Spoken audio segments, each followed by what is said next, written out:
आजचं प्रयोजन काय होतं आणि कसं आव्हान कसं करणार तुम्ही लोकांना? मराठा समाजाचा आरक्षणाचा प्रश्न सरकारनं जाणून बुजून लटकत ठेवला। सगळ्या स्वैरांची अंमलबजावणी करू म्हणले केले नाही। मराठा आणि कुणबी एकच आहे।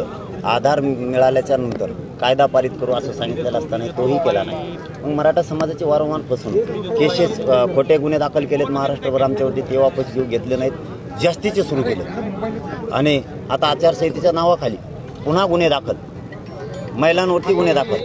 मग हा जर अन्याय आता बंद करायचा असेल तर आम्हाला पुन्हा एकदा मराठ्यांना एकत्र आल्याशिवाय पर्याय नाही।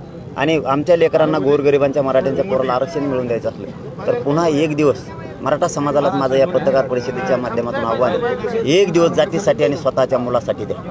घराघरातले महाराष्ट्रभरातले कानाकोपऱ्यातले शहरापासून गावखेड्यातले सगळे मराठी करोडच्या संख्येनं बाहेर पडा। 8 जूनला 2024 रोजी 8 जून 2024 रोजी आपण नारायणगड तालुका जिल्हा बीड इथं सभा घेतो। इथं 1700 एकर जमीन वरती आणि 900 एकरमध्ये आपण 6 करोड मराठ्यांची सभा घेतोय। बाजूला पार्किंगसाठी इथं जवळपास 3000 हेक्टर जमीन आहे बाजूनं, चारही बाजूनं, म्हणजे इथं जवळपास 25 ते 30 गावं त्यामध्ये येते जवळपास आणि सगळी इथं व्यवस्था आहे। आणि महाराष्ट्राला येण्यासाठी इथं 400 किलोमीटर सगळ्या जिल्ह्यातून भरतं, हे मध्यभागी केंद्र होतं बीडचं। म्हणून या ठिकाणी ही सभा आपण आयोजित करतोय आणि या सभेला महाराष्ट्रातल्या घराघरातल्या मराठ्यांनी माता मावल्यासह नोकरदार वर्गाने सुद्धा, व्यावसायिक वर्गाने सुद्धा सगळ्यांना एक दिवस काम बंद ठेवून, आपलं नोकरी बंद ठेवून, रजा देऊन सगळ्यांनी एकत्र यायचे। शेतकरी मराठ्यांपासून सगळे न्याय घेतल्याशिवाय आता हटायचा नाही। सध्या काय आहे की निवडणुकीचं वार आहे, ते आता सांगणार आहेत गोरगरीब मराठ्यांना आम्ही तुमचा विकास केला, आमकं केलं तमकं केलं, आम्हाला करा। आपण डोक्यात एकच ठेवायचं, आपले मुलं आणि त्यांचा विकास, त्यांना आरक्षण देऊन ते कशी मोठे नाही ठेवायचे। त्यांनी केलेला विकास ऐकून घ्यायचा नाही।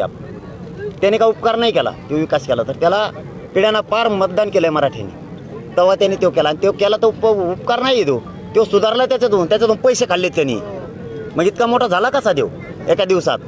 तो 20 वर्षापूर्वी काय होता, मोटरसायकल नव्हती, आज त्यातला पैसे मोजता येत नाहीत। हे की विकासाच्या नावाखाली खाल्लेलेच पैसे, त्याच्या पोराचा आणि त्याचा झाला विकास, आमच्या पोरांचं झालंय वाटोळं इथं। म्हणून आपल्याला ही सभा यशस्वी करायची, ही झाल्यातच जमा आहे। मराठे एकही घरी राहणार नाहीत, माझा आजच शब्द आहे तुम्हाला, एकही राज्यातला मराठा घरी राहणार नाही। मग मुंबई शहरापासून, उपमहानगरापासून, पुण्यापासून, नागपूरपासून मोठमोठ्याला जेवढे शिट्या आहेत एकही मराठा घरी राहतो। उद्या सकाळपासूनच मराठे तयार लागले, फक्त रक्तात मराठ्यांनी आरक्षण ठेवा, राजकारण ठेवू नका। पण या लोकसभा निवडणुकीमध्ये